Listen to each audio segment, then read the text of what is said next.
वाहिगुरु जी का खालसा वाहिगुरु जी की फतेह। आओ गुरमुखो प्यारिओ, नौवें पातशाह धन धन साहिब श्री गुरु तेग बहादुर जी के गुर इतिहास के नाल सांझ पाइए। गुरमुखो, छेवें पातशाह का समा है।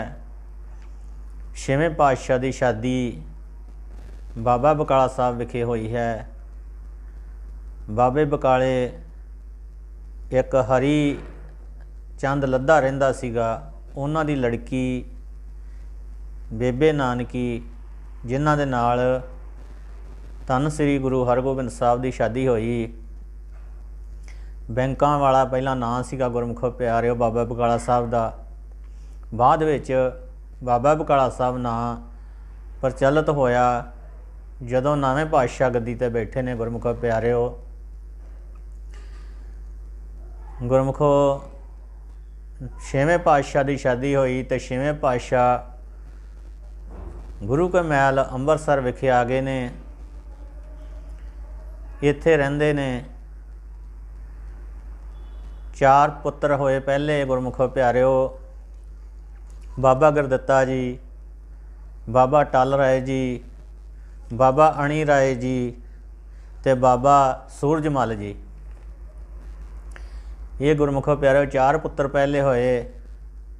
एक धी भी सीगी बीबी वीरो। ते गुरमुखो कुछ समय बाद नावें पातशाह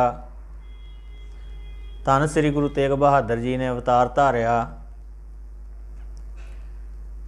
जद नावें पातशाह ने अवतार धारिया तो छेवें पातशाह गुरमुखो प्यारिओ हरमंदर साहब आसा दी वार का कीर्तन सुन रहे हैं।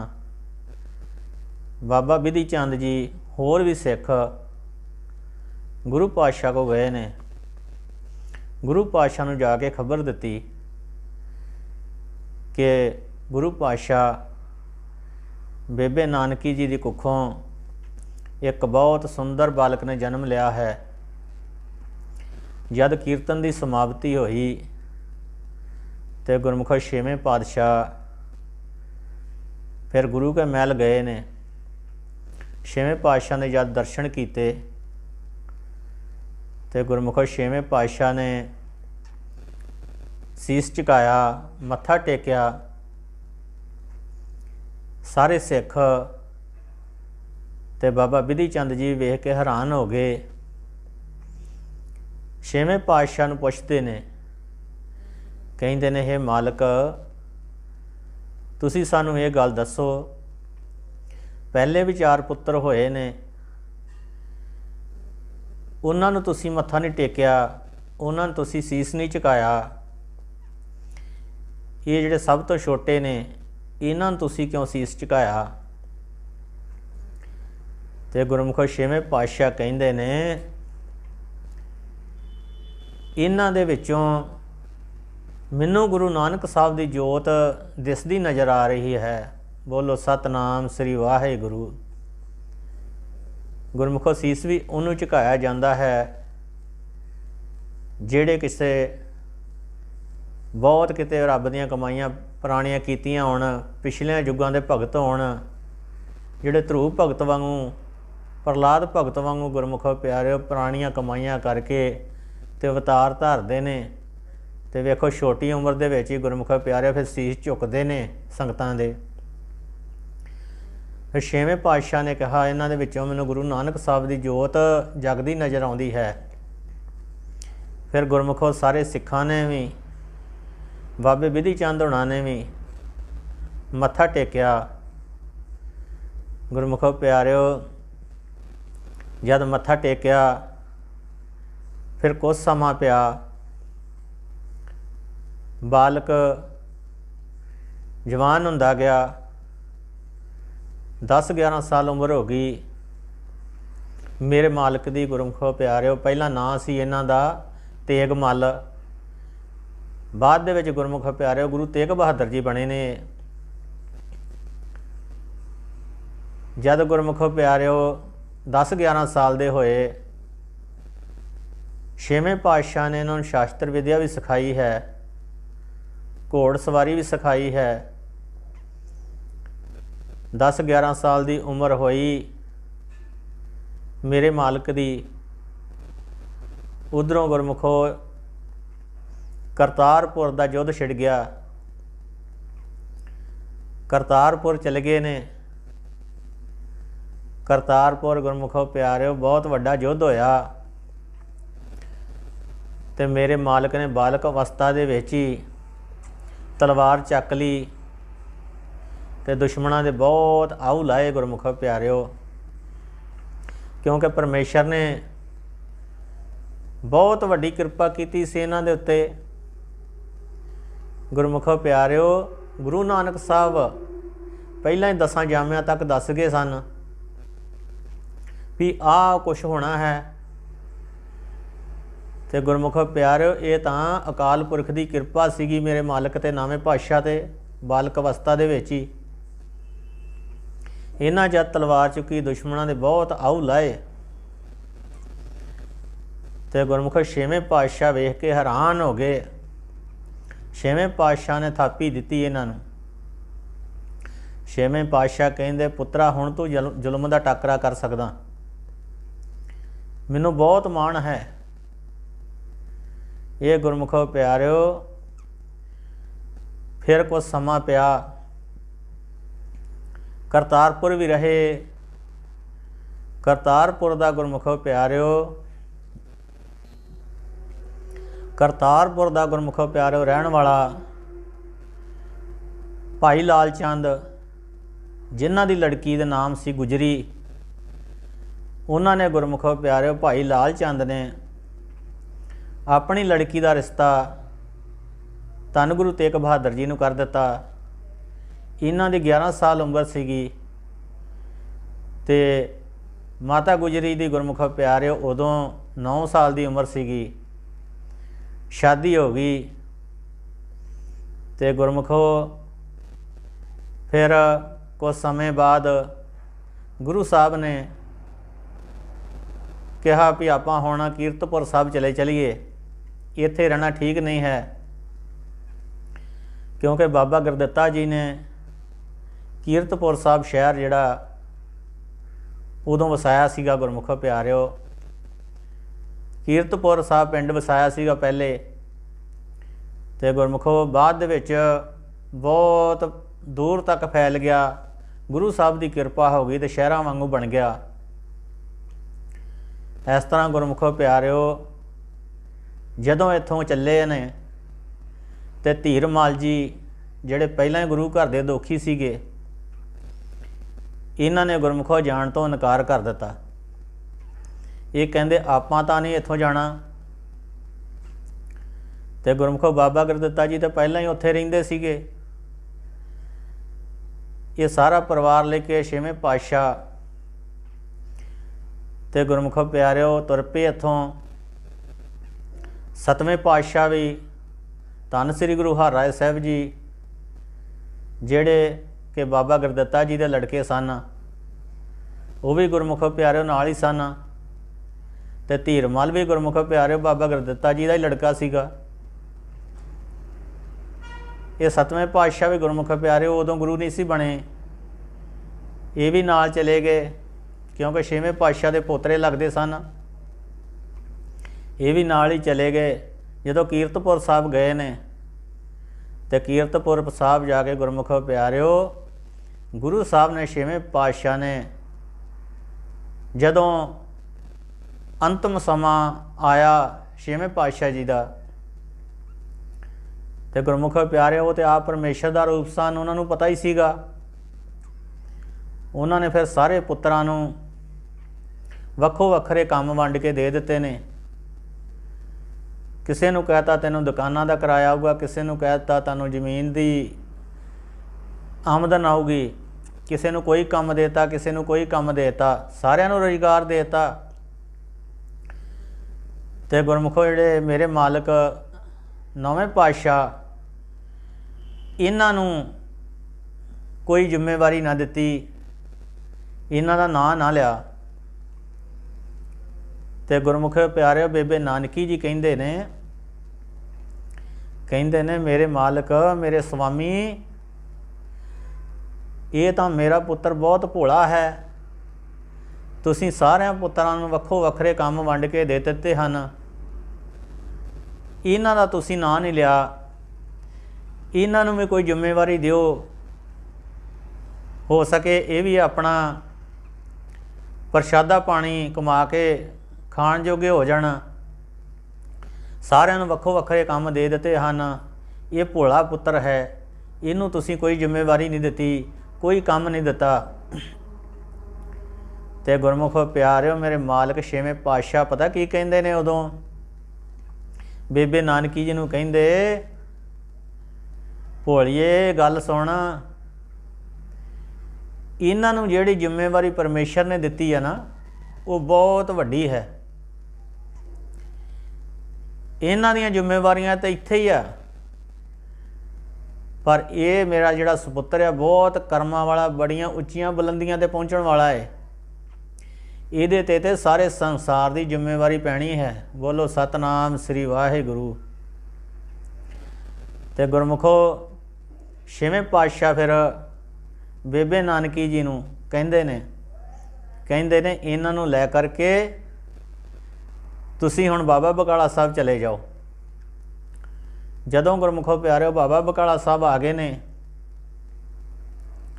ਛੇਵੇਂ ਪਾਤਸ਼ਾਹ ਦਾ ਬਚਨ ਮੰਨਦੇ ਹੋਏ ਬੇਬੇ ਨਾਨਕੀ ਜੀ ਤੇ ਮਾਤਾ ਗੁਜਰੀ ਜੀ, ਇਹ ਗੁਰਮੁਖੋ ਪਿਆਰਿਓ ਬਾਬਾ ਬਕਾਲਾ ਸਾਹਿਬ ਜਦੋਂ ਆਏ, ਬਾਬਾ ਬਕਾਲਾ ਸਾਹਿਬ ਫਿਰ 26 ਸਾਲ 9 ਮਹੀਨੇ 13 ਦਿਨ ਗੁਰਮੁਖੋ ਪਿਆਰਿਓ ਭੋਰੇ ਦੇ ਵਿੱਚ ਇਹਨਾਂ ਨੇ ਭਗਤੀ ਕੀਤੀ ਆ, ਬਹੁਤ ਘੋਰ ਤਪੱਸਿਆ ਕੀਤੀ।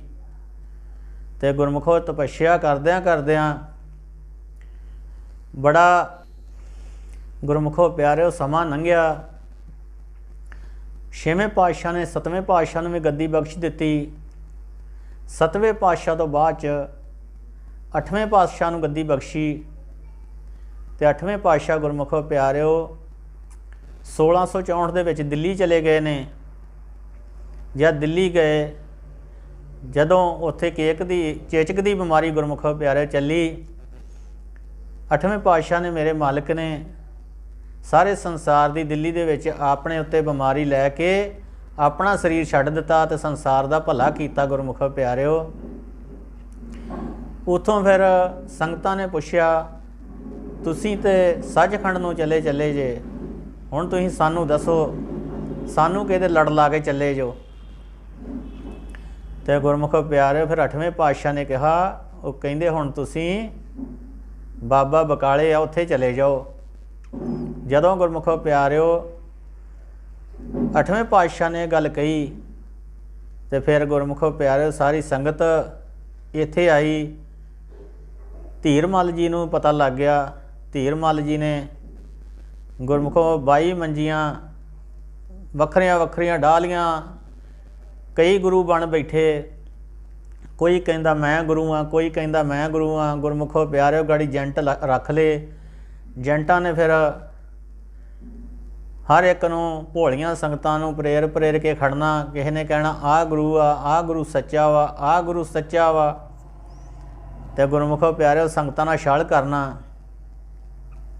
ਫਿਰ ਗੁਰਮੁਖੋ ਕੁਝ ਸਮਾਂ ਪਿਆ, ਮੱਖਣ ਸ਼ਾਹ ਲਬਾਣਾ ਗੁਰਮੁਖੋ ਪਿਆਰਿਓ ਹੋਇਆ ਹੈ। ਗੁਰਮੁਖੋ ਮੱਖਣ ਸ਼ਾਹ ਲਬਾਣੇ ਨੇ ਫਿਰ ਗੁਰੂ ਸਾਹਿਬ ਨੂੰ ਪ੍ਰਗਟ ਕੀਤਾ ਤੇ ਇਹਨਾਂ ਦੇ ਜਾਲ ਵਿੱਚੋਂ ਗੁਰਮੁਖੋ ਪਿਆਰਿਓ ਸਾਰਾ ਸੰਸਾਰ ਨਿਕਲਿਆ। ਜਦੋਂ ਮੱਖਣ ਸ਼ਾਹ ਲਬਾਣੇ ਨੇ ਰੌਲਾ ਪਾਇਆ ਤੇ ਗੁਰਮੁਖੋ ਪਿਆਰਿਓ ਫਿਰ ਸੰਸਾਰ ਨੂੰ ਪਤਾ ਲੱਗਾ ਵੀ ਸਾਡਾ ਗੁਰੂ ਧੰਨ ਗੁਰੂ ਤੇਗ ਬਹਾਦਰ ਸਾਹਿਬ ਆ। ਗੁਰਮੁਖੋ ਪਿਆਰਿਓ ਮੱਖਣ ਸ਼ਾਹ ਲਬਾਣੇ ਨੇ ਫਿਰ ਧੀਰਮਲ ਨੂੰ ਤੇ ਧੀਰਮਲ ਦੇ ਬੰਦਿਆਂ ਨੂੰ ਜਿਹੜੇ ਗੁੰਡਾਗਰਦੀ ਵਾਲੇ ਰੱਖੇ ਸੀ, ਗੁਰਮੁਖੋ ਉਹਨਾਂ ਨੂੰ ਸੌਦਾ ਵੀ ਬਹੁਤ ਲਾਇਆ। ਧੀਰਮਲ ਦਾ ਸਾਰਾ ਸਮਾਨ ਕਰਤਾਰਪੁਰ ਚੱਕ ਕੇ ਲੈਣ ਦਾ ਤੇ ਗੁਰਮੁਖੋ ਪਿਆਰਿਓ 9ਵੇਂ ਪਾਤਸ਼ਾਹ ਨੂੰ ਸਾਰਾ ਸਮਾਨ ਭੇਟ ਕੀਤਾ। ਤੇ 9ਵੇਂ ਪਾਤਸ਼ਾਹ ਨੇ ਗੁਰਮੁਖੋ ਪਿਆਰਿਓ ਨਿਮਰਤਾ ਰੱਖੀ। ਇਹ ਗੁਰੂ ਘਰ ਤਾਂ ਗੁਰਮੁਖੋ ਪਿਆਰਿਓ ਨਿਮਰਤਾ ਦੀ ਕੰਧ ਆ। ਜਿੰਨੇ ਵੀ ਨਿਮਰਤਾ ਰੱਖ ਲਈ, ਜਿਨ ਸੇਵਿਆ ਤਿਨ ਪਾਇਆ ਮਾਣ, ਨਾਨਕ ਗਾਵੀਏ ਗੁਣੀ ਨਿਧਾਨ। ਗੁਰਮੁਖੋ ਜਿੰਨੇ ਵੀ ਇੱਥੇ ਸੇਵਾ ਕੀਤੀ ਉਹਨੂੰ ਹੀ ਫਲ ਮਿਲਿਆ। ਗੁਰੂ ਪਾਤਸ਼ਾਹ ਨੇ 9ਵੇਂ ਪਾਤਸ਼ਾਹ ਨੇ ਨਿਮਰਤਾ ਰੱਖੀ ਤੇ ਗੁਰਮੁਖੋ ਪਿਆਰਿਓ ਮੱਖਣ ਸ਼ਾਹ ਲਬਾਣੇ ਨੂੰ ਕਹਿੰਦੇ ਨੇ ਸਾਰਾ ਸਮਾਨ ਵਾਪਸ ਕਰਕੇ ਆ। ਮੱਖਣ ਸ਼ਾਹ ਲਬਾਣਾ 9ਵੇਂ ਪਾਤਸ਼ਾਹ ਦਾ ਹੁਕਮ ਮੰਨਦਾ ਹੋਇਆ ਸਾਰਾ ਗੁਰਮੁਖੋ ਪਿਆਰਿਓ ਸਮਾਨ ਵਾਪਸ ਕਰਕੇ ਆਇਆ।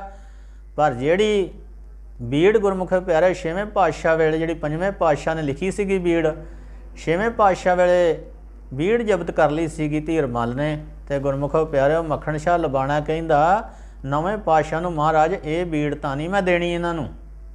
9ਵੇਂ ਪਾਤਸ਼ਾਹ ਕਹਿੰਦੇ ਤੂੰ ਇਹ ਬੀੜ ਵਾਪਸ ਕਰਿਆ। ਇਹ ਬੀੜ ਲਿਖਣ ਵਾਲਾ ਵੀ ਪੈਦਾ ਹੋਣ ਵਾਲਾ ਹੈ। ਅਕਾਲ ਪੁਰਖੋਂ ਧੁਰੋਂ ਡਿਊਟੀ ਲੱਗੀ ਹੈ। ਉਹਨਾਂ ਨੇ ਬੀੜ ਆਪ ਹੀ ਆਪਣੇ ਮੁਖ ਤੋਂ ਉਚਾਰ ਕੇ ਲਿਖ ਲੈਣੀ ਹੈ। ਕਿਰਪਾ ਹੋ ਜਾਣੀ ਹੈ। ਤੂੰ ਇਹ ਬੀੜ ਜਿਹੜੀ ਹੈ ਬੀੜ ਵਾਪਸ ਕਰਿਆ। ਪਰ ਮੱਖਣ ਸ਼ਾਹ ਲਬਾਣਾ ਕਹਿੰਦਾ ਮਹਾਰਾਜ ਇਹ ਬੀੜ ਮੈਂ ਵਾਪਸ ਨਹੀਂ ਕਰਕੇ ਆਉਣੀ। ਤੇ ਗੁਰਮੁਖੋ ਜਦੋਂ ਬੀੜ ਵਾਪਸ ਨਾ ਕੀਤੀ ਤੇ ਗੁਰਮੁਖੋ 9ਵੇਂ ਪਾਤਸ਼ਾਹ ਨੇ ਉਹ ਬੀੜ ਲੈ ਕੇ ਆਪਣੇ ਕੋਲ ਲੈ ਲਈ ਜਦੋਂ ਮੱਖਣ ਸ਼ਾਹ ਲਬਾਣੇ ਕੋ। ਤੇ ਉਹ ਬੀੜ ਜਲ ਪ੍ਰਵਾਹ ਕਰ ਦਿੱਤੀ। ਜਦ ਜਲ ਪ੍ਰਵਾਹ ਕੀਤੀ ਤੇ ਗੁਰਮੁਖੋ ਪਿਆਰਿਓ 9ਵੇਂ ਪਾਤਸ਼ਾਹ ਨੇ ਨਾਲ ਹੀ ਬਚਨ ਕੀਤੇ ਵੀ ਜਿਹੜਾ ਵੀ ਮਹਾਰਾਜ ਨੂੰ ਧਿਆਊਗਾ, ਜਿਹੜਾ ਵੀ ਮਨੋਂ ਸੱਚਾ ਹੋਊਗਾ ਉਹਨੂੰ ਇਹ ਬੀੜ ਮਿਲ ਜੂਗੀ, ਜਿਹੜਾ ਮਹਾਰਾਜ ਦੀ ਅਰਦਾਸ ਕਰੂਗਾ ਸੱਚੀ। ਤੇ ਗੁਰਮੁਖੋ ਪਿਆਰਿਓ ਧੀਰ ਮੱਲ ਨੂੰ ਜਦੋਂ ਪਤਾ ਲੱਗਾ ਵੀ ਇਹ ਬੀੜ ਜਲ ਪ੍ਰਵਾਹ ਕਰ ਦਿੱਤੀ ਆ ਤੇ ਗੁਰਮੁਖੋ ਧੀਰ ਮੱਲ ਨੇ ਗੋਤਾਖੋਰ ਵੀ ਬੁਲਾਏ ਨੇ। ਲੱਭਦੇ ਰਹੇ ਬੀੜ ਪਰ ਬੀੜ ਨਾ ਲੱਭੀ। ਗੁਰਮੁਖੋ ਅਗਲੇ ਦਿਨ ਫਿਰ ਬੜੀ ਪਰਚੋਲ ਕਰਦੇ ਨੇ, ਬੀੜ ਲੱਭਦੇ ਨੇ। ਕਿਸੇ ਸਿਆਣੇ ਬੰਦੇ ਨੇ ਦੱਸਿਆ ਇਹਨਾਂ ਨੂੰ, ਕਹਿੰਦੇ ਧੀਰ ਮੱਲ ਜੀ ਬਹੁਤਾ ਖਪਾ ਨਾ ਕਰੋ, ਬੀੜ ਤਾਂ ਤੁਹਾਨੂੰ ਜ਼ਰੂਰ ਲੱਭ ਜਾਏਗੀ, ਪਰ ਤੁਸੀਂ ਅਰਦਾਸ ਕਰੋ ਸੱਚੇ ਮਨੋਂ। ਤੇ ਗੁਰਮੁਖੋ ਇਹ ਧੀਰ ਮੱਲ ਜਿਹੜਾ ਮਨ ਦਾ ਖੋਟਾ ਸੀਗਾ, ਕਿਉਂਕਿ ਗੁਰਮੁਖੋ ਪਿਆਰਿਓ ਸੱਚੀ ਅਰਦਾਸ ਜਿਹੜੀ ਆ ਉਹ ਹੀ ਸਾਨੂੰ ਪਾਰ ਲੰਘਾਉਂਦੀ ਆ। ਜੇ ਮਨ ਦੇ ਵਿੱਚ ਖੋਟ ਰੱਖ ਕੇ ਅਰਦਾਸ ਕਰੀਏ ਤੇ ਗੁਰਮੁਖੋ ਪਿਆਰਿਓ ਉਹ ਅਰਦਾਸ ਨਹੀਂ ਕਿਸੇ ਬੰਨੇ ਲਾਉਂਦੀ ਸਾਨੂੰ।